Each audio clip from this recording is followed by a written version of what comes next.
Aim right, achieve big at KR Mangalam University. बाढ़ बारिश के बाद जिस तरह से हालात बेकाबू हुए हैं, लोगों को परेशानी हो रही है, वो खबर वो तस्वीरें आपको बता रहे हैं, दिखा रहे हैं।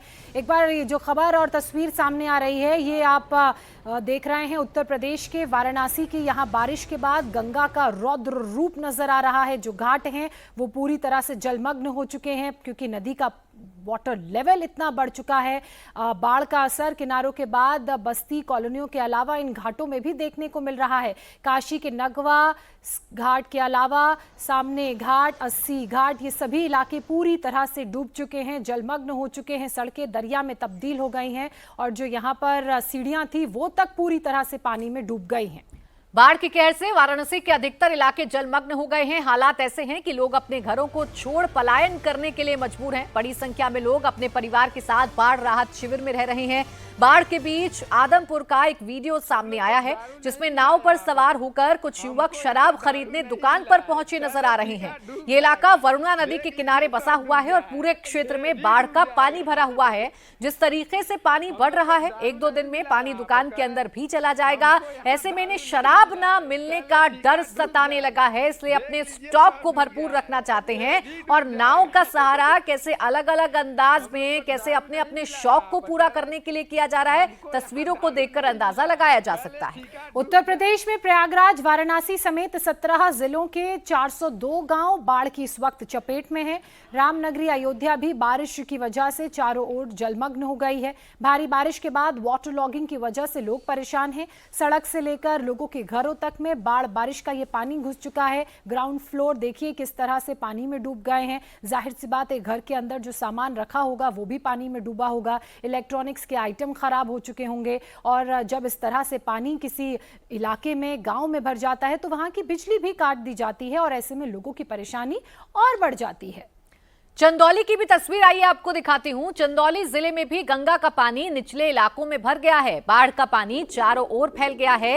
हर तरफ पानी ही पानी नजर आ रहा है। कहीं आने जाने के लिए लोगों को नाव का इस्तेमाल करना पड़ रहा है। तो चंदौली की तस्वीर है, जहां तलक आपकी नजर जाएगी आपको सिर्फ और सिर्फ पानी ही नजर आएगा और पानी का लेवल इतना ज्यादा है, पानी का फ्लो इतना ज्यादा है कि अब लोगों को नाव का सहारा लेना पड़ रहा है एक जगह से दूसरी जगह जाने के लिए। पिछले 24 घंटों में बाढ़ बारिश से जुड़े हादसों में 16 लोगों की मौत हुई है, जिसमें जौनपुर, चंदौली, सुल्तानपुर, कानपुर, पीलीभीत और सोनभद्र में 5 अगस्त, वाराणसी, हमीरपुर के अलावा लखीमपुर में 6 अगस्त तक, जबकि प्रयागराज और मिर्जापुर में 7 अगस्त तक स्कूलों में छुट्टी बढ़ा दी गई है। कानपुर में बारिश से जगह जगह जलभराव हो गया है। बाढ़ प्रभावित इलाकों का दौरा करने पहुंचे उत्तर प्रदेश सरकार के मंत्री संजय निषाद ने लोगों से क्या कहा, आइए आपको सुनाते हैं।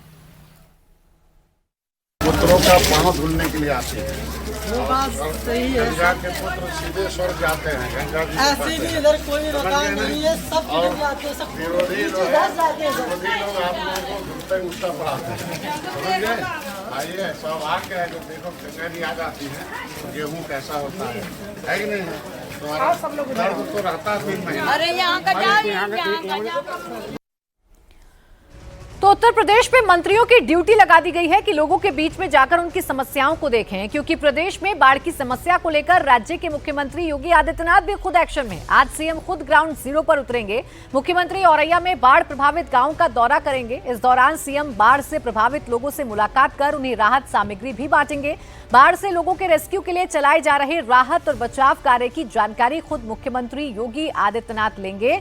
तो औरैया, जहां पानी ने हर जगह पर कब्जा कर लिया है, जहां लोगों को आने जाने में नाव का सहारा लेना पड़ रहा है, उस जगह पर आज मुख्यमंत्री योगी आदित्यनाथ जाएंगे, पूरे इलाके का सर्वेक्षण करेंगे, लोगों से बातचीत करेंगे और ये देखेंगे कि जो निर्देश उन्होंने दिए हैं उन निर्देशों का पालन किया जा रहा है या नहीं, लोगों को राहत सामग्री दी जा रही है या नहीं, जो लोग पानी के बीच में फंसे हुए हैं उनको बाहर समय पर निकाला जा रहा है या नहीं, जो राहत कैंप लगाए गए हैं, जो सुरक्षित जगहों पर कैंप लगाए गए हैं, वहां पर लोगों के रहने के लिए, उनके खाने पीने के लिए क्या व्यवस्थाएं की गई हैं, ये सब कुछ खुद मुख्यमंत्री योगी आदित्यनाथ देखेंगे। बाढ़ और बारिश से निपटने के लिए प्रदेश में एनडीआरएफ की 14 टीमें, एसडीआरएफ की 15 टीमें, इसके अलावा पीएसी की 48 टीमों की तैनाती की गई है। हर चुनौती से निपटने के लिए सरकार पूरी तरह से तैयार है। 20,000 से ज्यादा मवेशियों को शिफ्ट किया गया है। लोगों के खाने पीने की पूरी व्यवस्था की गई है। 38,615 से ज्यादा लोग सुरक्षित स्थानों पर इस वक्त शिफ्ट किए जा चुके हैं। प्रदेश के 21 जिले बाढ़ से प्रभावित हैं, जिसमें कानपुर नगर, लखीमपुर खीरी, आगरा, औरैया, चित्रकूट, बलिया, बांदा, गाजीपुर, मिर्जापुर के अलावा प्रयागराज, वाराणसी, चंदौली, जालौन, कानपुर देहात, हमीरपुर, इटावा, फतेहपुर, भदोही, फर्रुखाबाद, कासगंज शामिल हैं। इन सभी जिलों में राहत कार्य तेजी से चल रहे हैं। एनडीआरएफ, एसडीआरएफ और पीएसी के जवानों द्वारा लगातार पेट्रोलिंग की जा रही है। इसके अलावा पुलिस ने जो अलग अलग जिलों के पुलिस अधिकारी हैं, माफ कीजिएगा, सीएम ने जिलों के पुलिस अधिकारियों को भी निर्देश दिए हैं कि वो ग्राउंड पर ही रहें और जो स्वास्थ्य से जुड़ी सुविधाएं हैं, मेडिकल की जो मदद चाहिए लोगों को, उन पर नजर बनाए रखें। और अब बात करते हैं कि कैसे उत्तर प्रदेश के साथ साथ बाकी राज्यों में भी बारिश ने तबाही मचा दी है। उत्तराखंड में भी बारिश ने तबाही मचा दी है। बारिश के बाद नैनीताल में लैंडस्लाइड हुआ, जिसकी वजह से नैनीताल हल्द्वानी हाईवे को बंद कर दिया गया है। सड़क को खोलने के लिए फिलहाल मौके पर रेस्क्यू ऑपरेशन चलाया जा रहा है। लेकिन तस्वीर आप देख लीजिए, जिस वक्त ये लैंडस्लाइड हुआ उस वक्त की तस्वीर आपके सामने है। और जब पहाड़ से मलबा आकर सड़क पर गिरता है तो सड़क पूरी तरीके से ब्लॉक हो जाती है। यही वजह है कि नैनीताल और हल्द्वानी हाईवे बंद है और उसे खोलने का काम लगातार किया जा रहा है। सड़क पर गिरे हुए मलबे को मशीन से हटाने का काम किया जा रहा है। प्राथमिकता ये है कि जल्द से जल्द इस हाईवे को खोल दिया जाए, जल्द से जल्द इस हाईवे को सुचारू कर दिया जाए।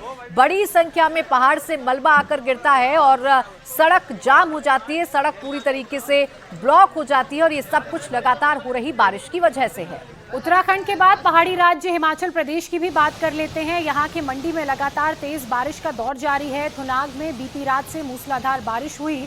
लगातार लैंडस्लाइड से इलाके की सूरत बिल्कुल बदल गई।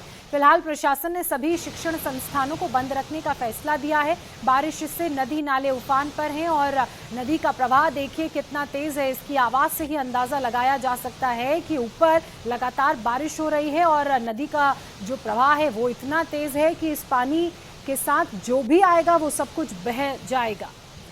अब रुद्रप्रयाग की तस्वीर भी आपको दिखाती हूँ। रुद्रप्रयाग में भी बारिश के बाद अलकनंदा का जो जलस्तर है वो बढ़ा हुआ है। चारों ओर नदी का पानी भरा हुआ है। नदी का बहाव इतना तेज है कि वो सब कुछ अपने साथ बहा ले जाने पर आमदा है। इसलिए लोगों को ताकीद की जा रही है कि नदी से दूर रहें, उन इलाकों से दूर रहें जहां पर नदी का जलस्तर इतना बढ़ा हुआ है और पानी बहुत तेजी के साथ निचले इलाकों की तरफ बढ़ रहा है।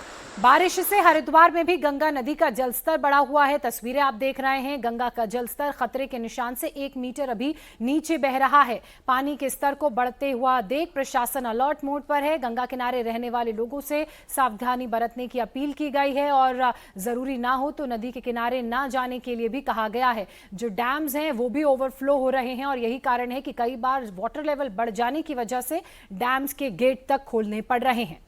जम्मू कश्मीर का हाल भी देख लीजिए। जम्मू कश्मीर में भी मानसूनी बारिश जमकर बरस रही है। बारिश की वजह से ज्यादातर नदी और नाले उफान पर हैं। राजौरी में नदी की तेज बहाव में एक शख्स बह गया, जिसकी तलाश के लिए एनडीआरएफ और एसडीआरएफ ने ज्वाइंट ऑपरेशन तक चलाया है। क्योंकि पानी का बहाव बहुत तेज है, पानी का फ्लो बहुत तेज है, ऐसे में हादसे भी हो रहे हैं। एनडीआरएफ और एसडीआरएफ मौके पर मुस्तैद है। अब राजस्थान की बात कर लेते हैं। वहां की तस्वीरें आपको दिखाते हैं क्योंकि इस बार राजस्थान में भी जरूरत से ज्यादा बारिश हुई है। बाढ़ से यहां पर हालात बेहद खराब हैं। पिछले 24 घंटे के दौरान सबसे ज्यादा बरसात सोमवार को कोटा के दिगोद में हुई। 25 mm बारिश दर्ज की गई। इस बीच मुख्यमंत्री भजनलाल शर्मा ने बाढ़ प्रभावित क्षेत्रों का सर्वेक्षण किया। राजस्थान में चाहे धौलपुर की बात की जाए, कोटा की बात की जाए, लगातार यहां पर बारिश हो रही है और यही कारण है कि यहां लोगों के लिए परेशानी बनी हुई है। राजस्थान के साथ ही साथ मध्य प्रदेश की बात भी कर लेते हैं, जहां मुख्यमंत्री डॉक्टर मोहन यादव ने भी बाढ़ प्रभावित इलाकों का हवाई सर्वे किया है। मुख्यमंत्री के साथ केंद्रीय मंत्री ज्योतिरादित्य सिंधिया भी मौजूद रहे। दोनों नेताओं ने ग्रामीणों से मिलकर बाढ़ के दौरान हुए नुकसान की जानकारी ली। मुख्यमंत्री ने ग्रामीणों को भरोसा दिलाया, मध्य प्रदेश सरकार एक नुकसान की भरपाई करेगी। तो न सिर्फ हवाई सर्वेक्षण किया गया बल्कि लोगों के बीच में जाकर भी उनके दुख को सुनने का काम मुख्यमंत्री मंत्री मोहन यादव ने किया है। उनके साथ केंद्रीय मंत्री ज्योतिरादित्य सिंधिया भी मौजूद रहे हैं।